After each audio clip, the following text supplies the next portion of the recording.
జరగబోతుందని ఎవరు ఎక్స్పెక్ట్ చేశారు? ఎక్స్పెక్ట్ చేసిన వాళ్ళు ఎవరైతే నిజంగా నిన్న ప్రెస్ మీట్ లో గొడ్రలు దించుకొని మాట్లాడారో వాళ్ళందరూ నేను ఒక సూటి ప్రశ్న వేస్తా ఉన్నా. నా స్క్రీన్ షాట్ షేర్ చేశారు కదా, అది నిజంగా నా స్క్రీన్ షాట్ అయితే లింక్ ఎందుకు సేవ్ చేసుకోలేదండి వాళ్ళు? గతంలో కూడా వీళ్ళు ఇది ఇలాంటి నువ్వు దాన్ని డిలీట్ చేసావు లేవే, ఎందుకు నువ్వు చేసి నువ్వు ఎందుకు పెట్టావని నాకు తెలియదు కానీ don't try to justify. Okay, మీరు దాన్ని దాడి జరిగిన అరగంటకో గంట ముందర మీరు డిలీట్ చేశారు అనేది మా దగ్గర ఉంది. నువ్వు మాట్లాడినప్పుడు నేను మాట్లాడను, నేను డిలీట్ చేశాను అంటున్నావు కదా, నా లాగ్ షీట్స్ ఇస్తా, మీ టెక్నికల్ ఎక్స్పర్ట్స్ అందరినీ పిలవండి, లైవ్ లో చూడండి. ఊరికే వీళ్ళు స్క్రీన్ షాట్ తీసామంటున్నారు. వాళ్ళకి నిజంగా చిత్తశుద్ధి ఉంటే నేను నా మొబైల్ ఇచ్చేస్తాను, నా లాగిన్ ఐడి క్రెడెన్షియల్స్ ఇస్తా, వాళ్ళ టెక్నికల్ ఎక్స్పర్ట్ తెచ్చుకొని మొత్తం చెక్ చేసుకోమని చెప్పండి. డిలీట్ చేసిన హిస్టరీ ఉంటది, లాగ్ రికార్డ్స్ లో రికార్డ్స్ ఉంటాయి, రికార్డ్స్ చూసుకోమని చెప్పండి. ఒకవేళ అది కాకపోతే వీళ్ళందరూ నాకు క్షమాపణ చెప్తారా? ఒకటి నంబర్ 1. నంబర్ 2, అచ్చెన్నాయుడు గారి దగ్గర నుంచి మొదలుకొని మొత్తం 144 మంది అసెంబ్లీ నియోజకవర్గాలు ఫుల్ స్టాప్ కామా కూడా తేడా లేకుండా సేమ్ అదే పోస్ట్ ఎందుకు పెట్టారండి? ఇది కుట్ర కాదా? ఒక నిజంగా ఈ ఇన్సిడెంట్ జరిగి ఉంటే నిజంగా నేను ఇంకోటి అడుగుతున్నాను క్లియర్ గా, కాదు, ఈ మనుషులు పెద్ద మనుషులు ఇదే ఆనం వెంకటనారాయణ రెడ్డి గారు అనేక షేర్లు ట్వీట్లు చేస్తా ఉంటారు. ఆయన చేసిన దాని మీద నేను కౌంటర్ రిప్లై కూడా చేస్తా ఉంటా. కొద్దిగా సంభాళించుకోవాలి, కొద్దిగా మనుషుల్లాగా మాట్లాడుతూ నేర్చుకోవాలి. నేను ఏం చెప్తున్నా, నా ఐడి ఇచ్చేస్తాను, నాకు లాగిన్ క్రెడెన్షియల్స్ ఇస్తా, సిద్ధమా? దీని మీద మాట్లాడరు ఎవరు? ఓకే, ఆయన సమాధానం చెప్పడం మనకి ఇంకా ఛాన్స్ ఇవ్వలేదు కదా. మీ ఆన్సర్స్ కంప్లీట్ అయిన తర్వాత నేను మళ్ళీ చెప్తున్నా మేడం, ఇది ఖచ్చితంగా జరిగింది, అది ఇన్సిడెంట్ జరిగింది, ఎవడన్నా కావాలని వేసాడా, గనక కుట్రుందా అనేది పోలీసులు ఖచ్చితంగా తేలుస్తారు. నంబర్ 1.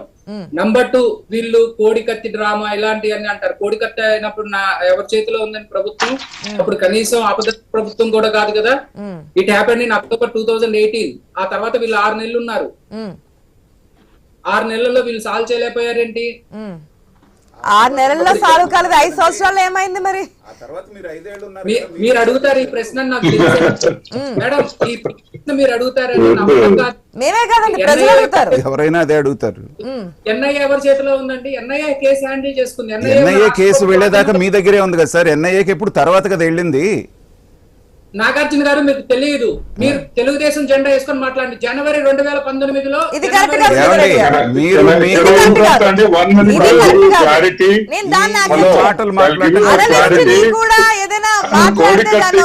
పార్టీ ముద్ర వేసి అది తప్పు.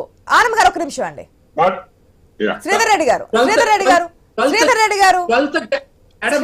గారు ఒక నిమిషం. ఒకవేళ ఎవరిదైనా తప్పులు ఉండొచ్చు, దాన్ని కరెక్ట్ చేయండి. కానీ ఎవరైనా మీకు అపోజిషన్ గా లేదంటే ఇది వాస్తవం అని చెప్పేదని చెప్తే దానికి రాజకీయ కుట్ర వేసే విధంగా ఒక అనలిస్టుల మీద ఒక ముద్ర అయితే వేయకండి. ఎందుకంటే చాలా డిబేట్స్ లో ఆయన పార్టిసిపేట్ చేస్తారు, మీరే పార్టిసిపేట్ చేస్తారు, మీ అందరూ మేము చూస్తూనే ఉంటాం. మాకు అలవాటు అయిపోయింది. నిజం మాట్లాడాలి. 12 జనవరి 2019 ఎన్ఐఏ తీసుకుంది కేసు. 12 జనవరి 2019 ఎన్ఐఏ తీసుకుంది కేసు. అవునండి, దాన్ని పూర్తి చేయడానికి మీరెందుకు వెళ్ళలేదు? మీరు ఇన్ని వాయిదాలు 5 సంవత్సరాల పాటు ఎందుకు వెళ్లకుండా ఉన్నారు? జగన్మోహన్ రెడ్డి గారు 5 సంవత్సరాల పాటు ఎందుకు వెళ్ళలేదండి అక్కడికి? నాగార్జున గారు just 1 second, just let me talk 1 minute, నేను క్లారిఫై చేస్తాను. That incident happened in Vizag airport. Okay, Vizag airport లో జరిగిన ఇన్సిడెంట్ కి మన లోకల్ పోలీసుకి అక్కడ ఉండే పోలీసు వాళ్ళకి సంబంధమే లేదు. Because they cannot even enter the airport. మీకు అర్థమైందా? అక్కడ ఎయిర్పోర్ట్ ఎంటర్ కావాలన్నా వీళ్ళు పర్మిషన్ తీసుకొని లోపలికి వెళ్లాల్సిన పరిస్థితి. ఎందుకంటే that is an international airport Visakhapatnam. So మన ఎస్ఐలు సిఐలు వాళ్ళు ఇష్టం వచ్చినట్టు ఎయిర్పోర్ట్ లోకి పోయి ఇన్వెస్టిగేషన్ చేసేదానికి లేదు. That was handled by the CISF which was guarding ఆ ఎయిర్పోర్ట్ ని రక్షణ కల్పించే డిపార్ట్మెంట్ వాళ్ళు పైన నుంచి పర్మిషన్లు తీసుకొని కానీ వాళ్ళు ఏం చేయలేరు.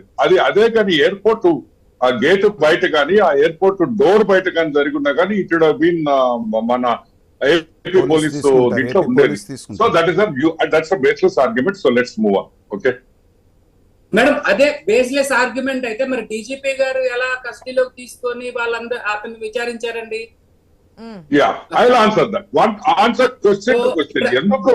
ఎందుకు హ్యాండ్ ఓవర్ చేశారంటే సిఐఎస్ఎఫ్ వాళ్ళకి they don't have facilities to keep prisoners or suspects. వాళ్ళని పెట్టుకోలేరు కాబట్టి వాళ్ళు లోకల్ పోలీస్ స్టేషన్ కి హ్యాండ్ ఓవర్ చేస్తారు. ఎందుకంటే సిఐఎస్ఎఫ్ వాళ్ళకి పోలీస్ స్టేషన్లు ఏం ఉండవు. They are in the airport. So Sridhar గారు కమాన్ మాట్లాడేది చాలా దుర్మార్గం. ఆ రోజున ప్రెస్ మీట్ పెట్టి డీజీపీ గారు ఏం మాట్లాడారు?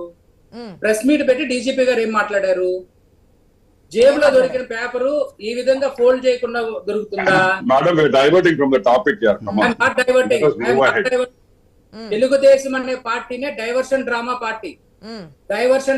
పార్టీ.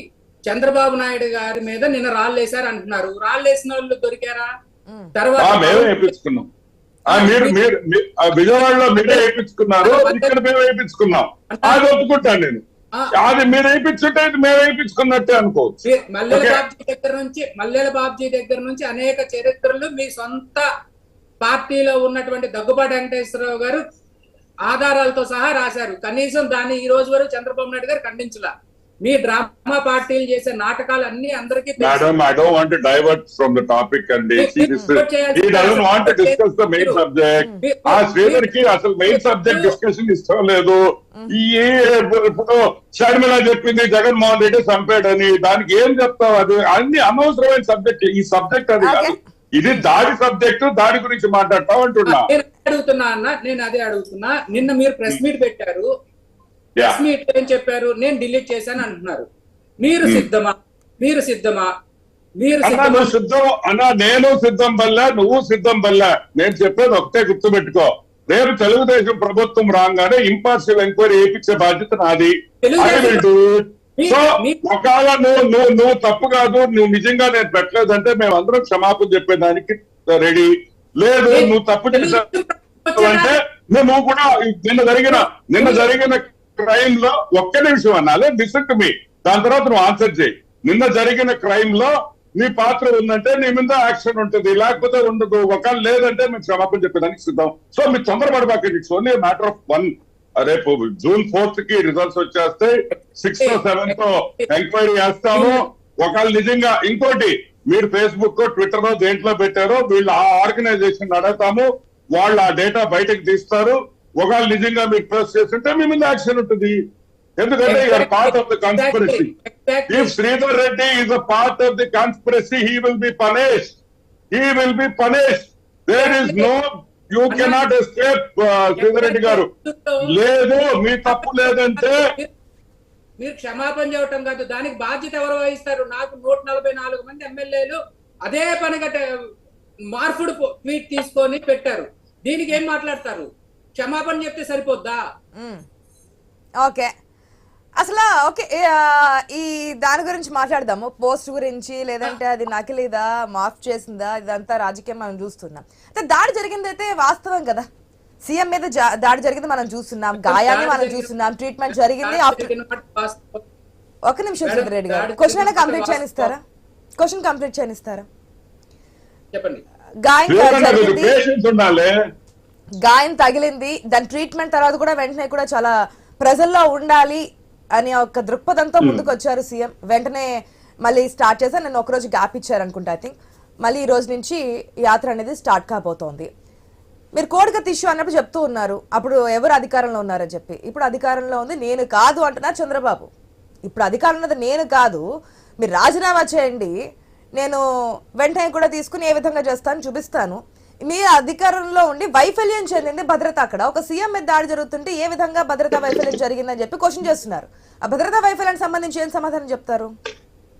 చంద్రబాబు కారు కింద బాంబులు పెట్టి బాబు ఈ ఇన్సిడెంట్ గురించి చెప్పయ్యా. నువ్వు చంద్రబాబు జరిగిన ఇన్సిడెంట్ గురించి మాట్లాడకుండా చంద్రబాబు 15 సార్లు చంద్రబాబు పేరు చెప్పు ఇప్పటికి వదిలే బాబు. జరిగిన ఇష్టం మాట్లాడు. చంద్రబాబు ఏం బదులు చెప్తారు మా పేరు. నీ మాట్లాడినప్పుడు నేను మాట్లాడలా. చంద్రబాబు కారు కింద బాంబు పెట్టి లేపేసినప్పుడు లేని భద్రతా వైఫల్యం, మాధవరెడ్డి గారి కారు కింద నక్సల్స్ బాంబులు పెట్టినప్పుడు లేని వైఫల్యం, జగన్మోహన్ రెడ్డి గారి మీద ఎవడో రాయి ఇసిరేసాడా లేకపోతే ఎయిర్ గన్ తో షూట్ చేశాడా అనే దాని మీద భద్రతా వైఫల్యం గురించి మనం మాట్లాడుతా ఉన్నాం. నెంబర్ 1. నెంబర్ 2, ఇక్కడ ఇన్వెస్టిగేషన్ జరుగుతుంది మేడం. ఇన్వెస్టిగేషన్ జరుగుతుంది. నిన్న ఆల్రెడీ అక్కడ కొంతమంది సస్పెక్ట్స్ ని ఐడెంటిఫై చేశారు. 30 మంది సస్పెక్ట్స్ ని ఐడెంటిఫై చేశారు. వాళ్ళ మీద నిఘా పెట్టారు. వితిన్ 1 or 2 days లో ఖచ్చితంగా ఇది లీగల్ కన్క్లూజన్ కి రాబోతుంది. అందుట్లో ఎలాంటి సందేహం లేదు. వీళ్ళు ఎలా చెప్పినా ఎలా నవ్వుకున్నా అదే అందరికి కావాల్సింది. శ్రీధర్ రెడ్డి గారు, దాడి జరిగింది వాస్తవం, అది రాయితో కొట్టారు, దాని వల్ల గాయం జరిగిందని క్లియర్ కట్ గా తెలుసు. రాయి వెళ్ళిన విధానం ఎవరు చేశారనేది క్లియర్ కట్ గా తెలియాలి. మామూలు రాయి కాదండి. రాయి అని రాయిని డిగ్రేడ్ చేయొద్దు. It is bouncing stone. Madam bouncing stone అది. బౌన్సింగ్ స్టోన్ అనేది ఆయనకి ఎలా తెలుసండి? చెప్తా, అది కూడా ఎక్స్ప్లెయిన్ చేస్తా. మీరు నాకు ఛాన్స్ ఇస్తే మేడం గారు దీని ప్రకారం వస్తున్నారు. మేడం అది ఇప్పుడు నేను మాట్లాడుతా ఉన్నప్పుడు ఆయన వచ్చి మధ్యలో మాట్లాడతారు. నేను లెట్ మీ కంప్లీట్ అని చెప్పినా గానీ వినరు. నేనేం చెప్తా ఉన్నాను, అది రాయితో కొట్టారా ఎయిర్ గన్ తో కొట్టారని కూడా కొంతమంది ఎవరో అంటున్నారు అక్కడ ఉన్న వాళ్ళు. Let it come out. 1 or 2 days లో ఖచ్చితంగా వస్తుందని చెప్తున్నాము. కానీ తగిలింది అయితే ఆ బస్ లోనే ఉంటుంది కదా, దేంతో కొట్టారు అనేది కొట్టింది మనకు కనిపిస్తున్నప్పుడు ఒక్క నిమిషం ఆ వస్తువు కనిపించడానికి కూడా మనకి ఇంత టైమా అనే ప్రశ్న రావట్లేదు. ఎగ్జాక్ట్లీ మేడం, అది అక్కడ కింద పడిపోయి ఉండొచ్చు కదా. కింద పడిపోయి ఉండొచ్చు కదా. అంత స్పీడ్ లో వచ్చి తగిలినప్పుడు కింద పడిపోయి ఉండొచ్చు. అయితే ఇంకా అది కనిపించే పరిస్థితే లేదు మేడం. ఇప్పుడు ఇంకొకటి మేడం, డాక్టర్స్ కూడా చెక్ చేసినప్పుడు వాళ్ళు కూడా ఒక రిపోర్ట్ ఇచ్చారు. అది రాయా ఏంటా ఏం తగిలింది అనేది వాళ్ళు ఐడెంటిఫై చేయగలరు. So let official statement come out.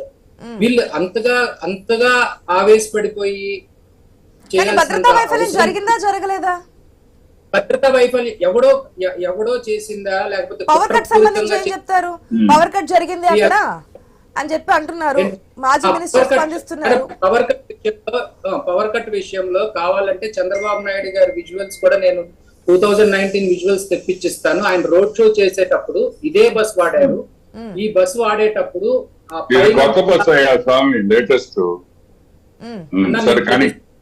మీకు తెలిస్తే మాట్లాడాలా. బస్ మీద ఉండే నంబర్ కూడా 393 ఏపీ ఆర్టీసీ బస్సు. మీరు ఊరికే గుడ్డలించుకొని అబద్ధాన్ని నిజం చేయాలని మాట్లాడుకుంటే అవ్వదు. ఈ ప్రభుత్వం వచ్చిన తర్వాత ఆర్టీసీకి జగన్మోహన్ రెడ్డి గారి కోసం బస్ కొనలేదు, పాత బస్ నే వాడుతున్నారు. That is fact. సో ఆ పైన ఉన్న చుట్టూ ఉన్న గ్రిల్స్ ఏవైతే ఉన్నాయో అవి లిఫ్ట్ అవుతాయండి పైకి. సో అవి పైకి లిఫ్ట్ అయినప్పుడు పైన చెట్టు కమ్ములు అవి తగులుతాయి అని చెప్పి ప్రికాషనరీ మెథడ్ తోటి అక్కడ పవర్ కట్ చేయడం అనేది వాస్తవం. అది నేను కావాలంటే 2019 లో చంద్రబాబు నాయుడు భద్రతా వైఫల్యం అయితే లేదు అంటున్నారు, అంతేనా? భద్రతా వైఫల్యము ఉందా, అది కుట్ర కోణంతో చేసిందా, ఆగతాయిలు చేసిందా అని పోలీసులు డిసైడ్ చేస్తారు. Let statement official statement come out. నిన్న Sunday most of the departments holidays ఉంటాయి, అది తెలిసిందే. సో మొన్న నైట్ జరిగింది. So let reports come out. ఇంకా 48 hours కూడా అవ్వలేదు. Let reports come out.